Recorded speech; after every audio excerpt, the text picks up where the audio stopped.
মিছিল আর স্লোগানে মুখরিত রাজপথ।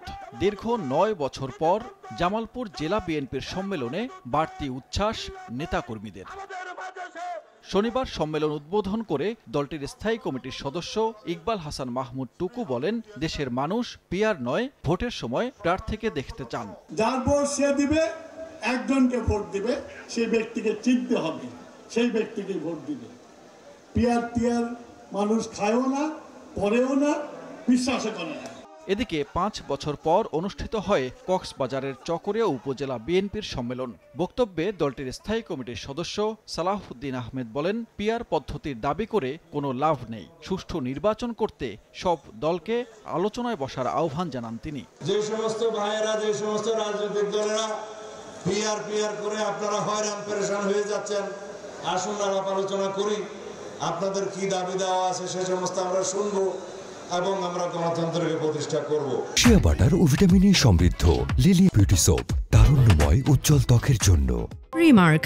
ডিআরইউতে এক সেমিনারে বিএনপির স্থায়ী কমিটির সদস্য আমির খসরু মাহমুদ চৌধুরী বলেন, শেখ হাসিনা পালিয়ে যাওয়ার পর যে দল জনগণের আকাঙ্ক্ষা ধারণ করতে পারবে না, সে দল টিকবে না। শেখ হাসিনা পালিয়ে যাওয়ার পরে যে প্রত্যাশা জেগেছে, যে আকাঙ্ক্ষা জেগেছে, যে রাজনীতিবিদ এবং যে রাজনৈতিক দল সেটা বুঝতে পারবে না, ধারণ করতে পারবে না, বাংলাদেশের রাজনীতিতে আগামী দিনে তাদের জন্য কোনো জায়গা থাকবে না।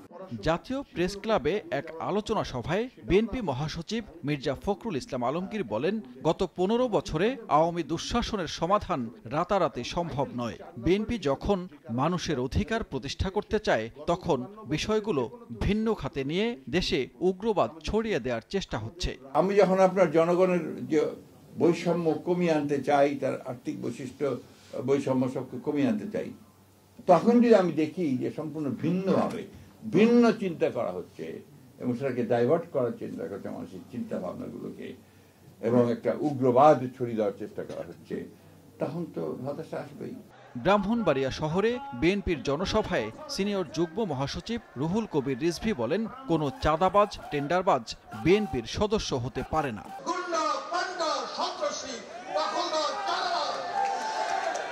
বিএনপির সদস্য হতে পারবে না।